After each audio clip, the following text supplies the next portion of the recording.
மாலை வணக்கம்.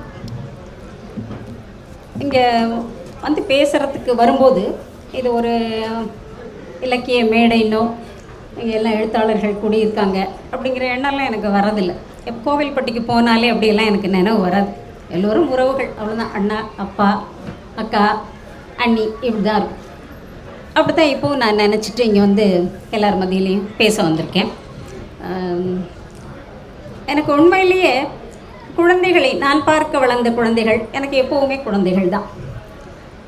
அவங்க வளர்ந்தாலும் அவர்களுக்கு குழந்தைகள் பிறந்தாலும் அவர்கள் என்னை பொறுத்தவரை குழந்தைகளாக பார்ப்பது என்னுடைய இயல்பு.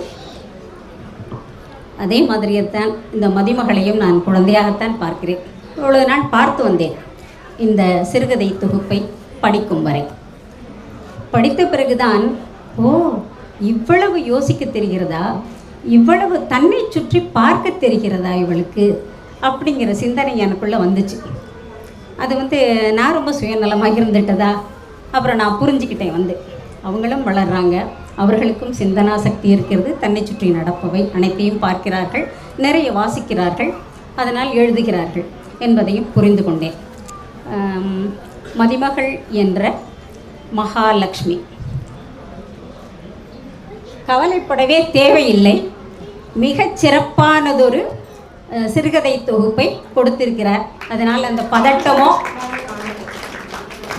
தேவையில்லை என்பதை முதலிலேயே நான் சொல்லிவிடுகிறேன். நிறைய கதைகளை படித்துவிட்டு கதைகளையே சொல்வதை விட நான் வேறு சில கதைகளை சொல்லலாம் என்று நினைக்கிறேன். என்னுடைய கதைன்னு கூட வச்சுக்கோங்களேன். எங்கள் அம்மாவுக்கு 83 வயசாச்சு. எங்கள் அம்மா அதிகம் எங்கள் வீட்டுக்கெலாம் வந்ததில்லை. இப்போ ஒரு கோவிடுக்கு கொஞ்சம் முன்னாடி தான், ஒரு ஆண்டு முன்பு தான் வந்தாங்க. அந்த அம்மா ரொம்ப வருஷம் கழித்து எங்கள் திருமணத்துக்கு பிறகு ஒரு 30 ஆண்டு கழித்து எங்கள் வீட்டுக்கு வருகிறாங்க, வந்து 4 நாள் தங்குறாங்க அப்படிங்கிற சந்தோஷம் எனக்கு ரொம்ப பெருசாக இருந்துச்சு. ஆனால் அம்மா வந்து தோசை கேட்டாங்க. தோசை நம்ம சுட்டு கொடுத்தோம். வந்து நான் வழக்கமாக கல் எவ்வளோ பெருசு இருக்கோ அவ்வளோ பெருசு பேப்பர் ரோஸ் மாதிரி போட்டு நான் கொண்டு போய் சாப்பிட கொடுத்தேன் அவங்களுக்கு. வந்து அவங்களுக்கு அது பிடிக்கல, ஆனால் அதை அவங்க சொல்லலை, அதை அவங்க சாப்பிட்டாங்க. ஆனால் சாப்பிடும்போதே சொன்னாங்க, எனக்கு சின்னதாக தோசை கொடு அப்படின்னாங்க. இவ்வளோ பெருசு வேண்டாம் போல இருக்குது, நம்ம அந்த அதில் உள் அளவாக ஒரு வட்டத்துக்கு நம்ம ஒரு சிறிய தோசையை சுட்டு கொடுக்கலாமே என்று போட்டு கொடுத்தேன். அதுவும் அவங்களுக்கு பிடிக்கல. நான் சின்னதாக கேட்டேன் அப்படின்னாங்க. எனக்கு உண்மையிலே புரியல, சின்னதுன்னா என்னம்மா அப்படின்னு நான் கேட்டேன். வந்து அளவில் திக்காக இருக்கக்கூடாதா, மெல்லிசாக இருக்கணுமா, இல்லை வந்து அளவு வட்டம் சிறியதாக இருக்கணுமா அப்படின்னு கேட்டேன். அவங்க ஒன்றுமே இல்லை. அது என்னென்னா, ஒரு கரண்டி மாவு எடுத்து இப்படி லேசாக தேய்ச்சிட்டு கொடுத்துரு, அது ரொம்ப தடிமனாகவும் வேண்டாம், அளவில் பெரிதாகவும் வேண்டாம் அப்படின்னு. எனக்கு ரொம்ப வெட்கமாக இருந்துச்சு, அவமானமாக கொண்டு இருந்தது அப்படின்னு நான் அதை சொல்லுவேன். வந்து ஏன்னா இத்தனை ஆண்டு காலம் நமக்கு என்ன பிடிக்கும் என்பதை தெரிந்து இவ்வளவு ஆண்டு காலமும் நமக்கு சமைத்து கொடுத்த அந்த பெண்ணுக்கு அவங்களுக்கு என்ன பிடிக்குங்கிறத நாம் கேட்காம விட்டது அவமானத்துக்குரிய செயலாக நான் உணர்ந்தேன். பிறகுதான் எனக்கு புரிஞ்சது. நான் வீட்டுக்கு போகும்போதெல்லாம் பார்த்துருக்கேன், என்னுடைய தம்பி மனைவிகள் வந்து தடியாக தோசை கொடுப்பாங்க. அது பேசாமல் சாப்பிட்ருவாங்க. ஒரு வார்த்தை கூட அவங்க வந்து எதிர்த்து இது இப்படி வேணும் அப்படி வேணும் அப்படின்னு கேட்டதில்லை. மகள்ங்கிறதுனால உரிமை எடுத்துட்டு இப்படி வேணும் அப்படின்னு கேட்குறாங்க அப்படிங்கிறத நான் புரிஞ்சுக்கிட்டேன். வந்து இப்படித்தான் அம்மாக்கள் தங்களுக்கு என்ன பிடிக்கும் என்ன பிடிக்காது அப்படிங்கிறத வெளியிலேயே சொல்லாமல் அடுத்தவங்களுக்காகவே அடுப்பங்கரையில் தேய்ந்து கரைந்து இருக்கிறார்கள் அப்படிங்கிறது தான் இங்கே உண்மையாக இருக்குது.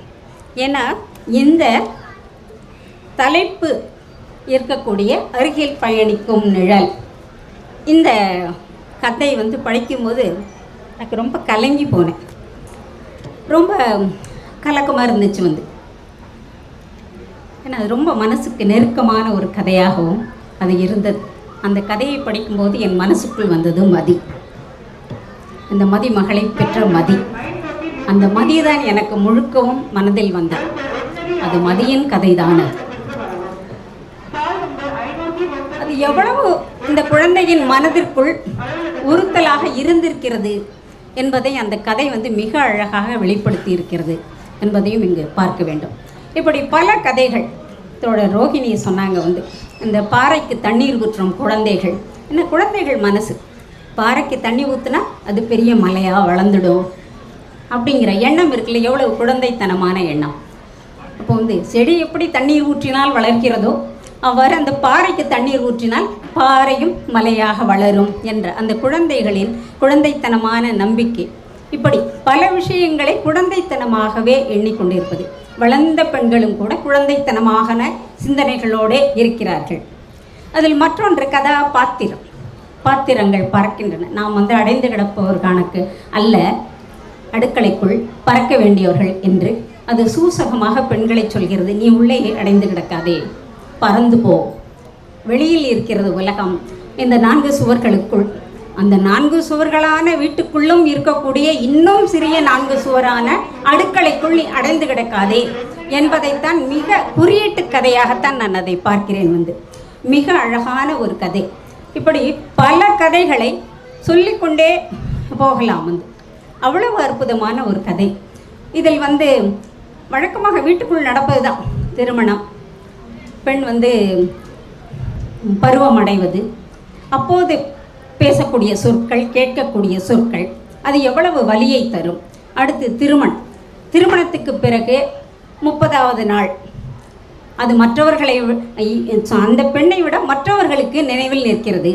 அதை கேட்பதில் யாருக்கும் அருவருப்பில்லை, அவமானம் இல்லை அப்படிங்கிறதெல்லாம் ரொம்ப வெளிப்படையான ஒரு விமர்சனமாக இல்லாமல் மிக நாசூக்கமான குத்தூசியாக குத்தக்கூடியதாக இருக்கிறது அந்த கதைகள்.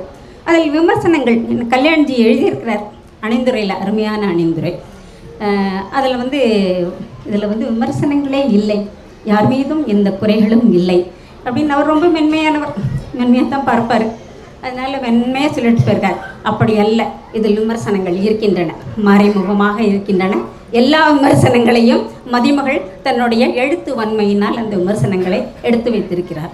இன்னொன்று, அது மாதிரி மருத்துவமனையில் அந்த பிரசவத்துக்காக காத்திருக்கும் பெண்ணை நடத்தி அழைத்து கொண்டு போகிறார்கள், படியேற வைத்து. அந்த வலியை அவ்வளவு உணரக்கூடிய விதமாக அந்த எழுத்து இருக்கிறது. அந்த கருவுற்ற பெண் ஒரு அடி எடுத்து வைக்கும் போதும் எப்படி நோகும், பிரசவத்துக்காக காத்திருக்கக்கூடியவள் இன்னும் சில மணி நேரங்களில் அப்படிங்கும்போது அவள் வந்து லிஃப்ட் ஒர்க் பண்ணல. அதில் விமர்சனம் இல்லையா? மருத்துவமனை நிர்வாகம் என்ன லட்சணத்தில் நடக்கிறது, இந்த லிஃப்டை ஒழுங்காக வச்சுக்க தெரியல, அந்த கர்ப்பிணி பெண்கள் படியேறி போகிறார்கள் அப்படிங்கிற மிக கடுமையான விமர்சனம் அதில் இருக்கிறது.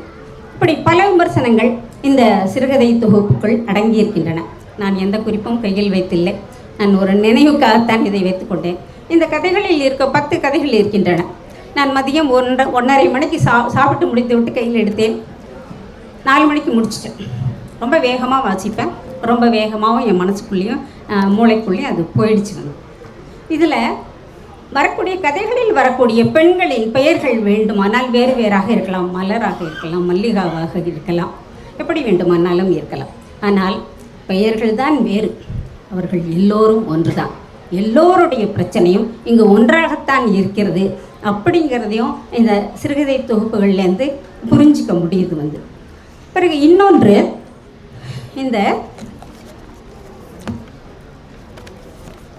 ஒரு பருவமடைந்த பெண், அவளுக்கு தன்னை வீட்டுக்குள் வைத்து அடைத்து விடுவார்கள்.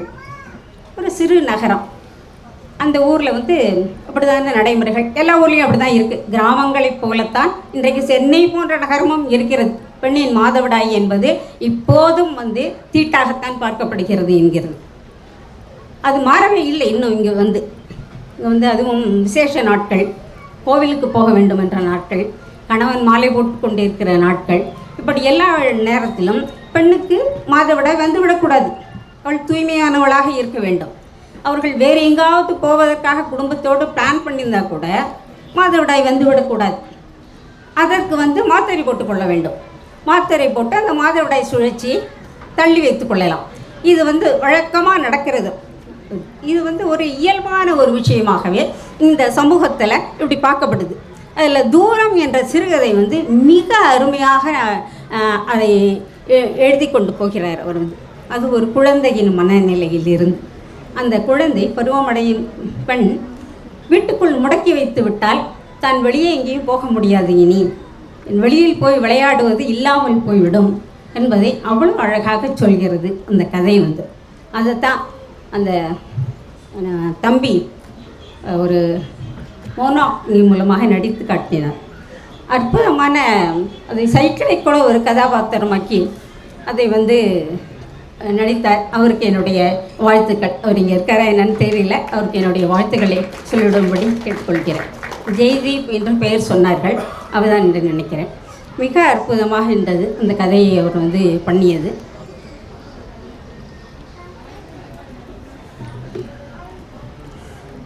அதில் வந்து இந்த தீட்டு என்றால் தொட்டால் தீட்டு, தீட்டான பெண் வீட்டுக்குள் வந்தால் தேள் பூரான் எல்லாம் வீட்டுக்குள் நெளிய ஆரம்பித்து விடும், எல்லோரையும் கொட்ட ஆரம்பித்து விடும் தேள் வந்து அப்படிங்கிறதெல்லாம் வந்து சொல்லியே வளர்க்கப்படுறதுனால அந்த பயம் இருக்குது.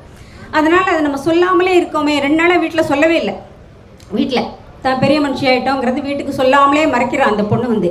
ஆனால் அந்த பயம் இருக்குது. நம்ம சொல்லாமல் வீட்டில் வந்து எல்லாருக்கூடையும் படுத்து தூங்குறோமே, நம்மளை வந்து தேளும் பூரானும் வந்து கடிச்சிட்டு போகுது, அந்த பயமும் இருக்குது வந்து.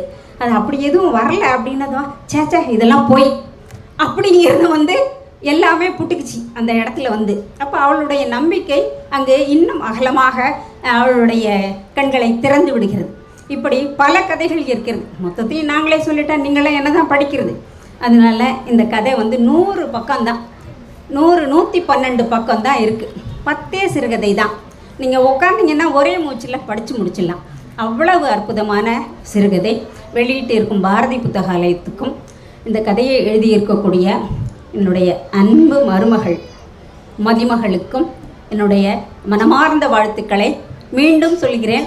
இந்த புத்தகம் மிகச் சிறப்பாக வந்திருக்கிறது. இது ஜெயிக்கும். இன்னும் மேலும் பல சிறுகதைகளையும் நாவல்களையும் அவர் படைப்பார் என்ற நம்பிக்கையோடு விடைபெறுகிறேன். நன்றி, வணக்கம்.